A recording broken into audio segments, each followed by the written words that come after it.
ओम शांति 9/9/2022। आज की मुरली चिंतन। जब तक जीना है तब तक पढ़ना और सीखना है। हमारी पढ़ाई है पावन दुनिया के लिए, पावन बनने की। जैसे शिव बाबा निरंकारी है, वैसे हमें भी शिव बाबा जैसा निरंकारी बनना है। जिनकी बुद्धि अच्छी होगी इनकी बुद्धि में ये बातें अपने आप बैठेगी कि मैं आत्मा क्या हूँ, परमात्मा क्या है, परमात्मा का क्या पाठ है। आत्मा में आदि अनादि पाठ भरा हुआ है जो बजाती रहती है। हमारी आत्मा में ही 84 जन्म 5000 वर्ष का अविनाशी पाठ है। बाकी दूसरी आत्माओं में इतना पाठ नहीं भरा हुआ है। परमात्मा के लिए नहीं कहेंगे 84 जन्मों का पाठ भरा हुआ है। हमें ये बातें धारण करनी है औरों को समझाने के लिए। परमपिता परमात्मा ज्ञान सुनाते हैं क्योंकि वह ज्ञान का सागर है। वह पतितों को पावन बनाते हैं क्योंकि वह पतित पावन है। परमपिता परमात्मा शिक्षक भी है। वह हमें 5 विकारों का संन्यास करने की शिक्षा देते हैं। आत्मा योग से ही पवित्र बनेगी तो उसे योग से पवित्र बनाना है। साइंस घमंडी स्टार मून पर भी जाने का पुरुषार्थ करते हैं, परंतु उस पुरुषार्थ से उन्हें कोई जीवन मुक्ति नहीं मिलती है। साइंस से उन्हें सिर्फ थोड़े समय के लिए थोड़ा सा सुख मिलता है। अल्फ माना बाबा, बेमाना बादशाही। सबसे पहले ये बात पक्की करनी है। शिव बाबा का पाठ द्वापर से कलयुग अंत तक अथवा इस संगम युग के अंत तक चलता है। जो 5000 साल पहले हुआ था वो ही अब हो रहा है, कोई नई बात नहीं है। ऐसे लिखने से मनुष्य को ड्रामा का पता पड़ जाएगा। प्रजापिता ब्रह्मा को कहेंगे, विष्णु और शंकर को नहीं कहेंगे, क्योंकि परमपिता परमात्मा में ब्रह्मा द्वारा अडॉप्ट करते हैं, इसलिए प्रजापिता कौन कहलाएंगे? ब्रह्मा। सतयुग स्वर्ग में विष्णु के 2 रूप, लक्ष्मी नारायण के 2 बच्चे पैदा होते हैं जो तख्त पर बैठते हैं। दिव्य दृष्टि की चाबी बाबा के पास है, इसलिए उनको जादूगर भी कहा जाता है। साक्षात्कार से कोई फायदा नहीं होता है। यहाँ तो पुरुषार्थ करके लक्ष्मी नारायण सीताराम बनते हैं। यहाँ हम आए हैं सूर्यवंशी चंद्रवंशी डायनेस्टी के राजा बनने आए हैं।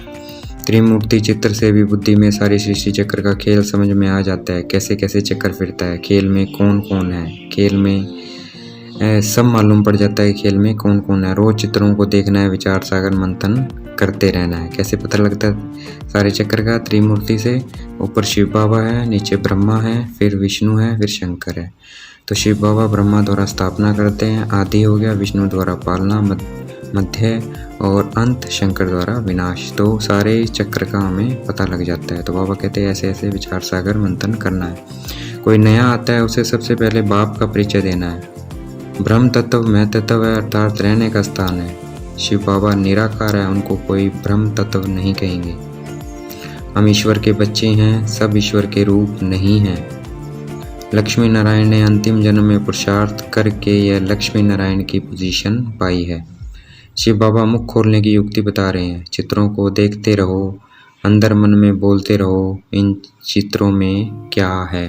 अंदर ही मन अपने से बातें करते रहनी कि इस चित्र में क्या है, इस चित्र में क्या है। तो ऐसे हमारा मुख खुल जाएगा।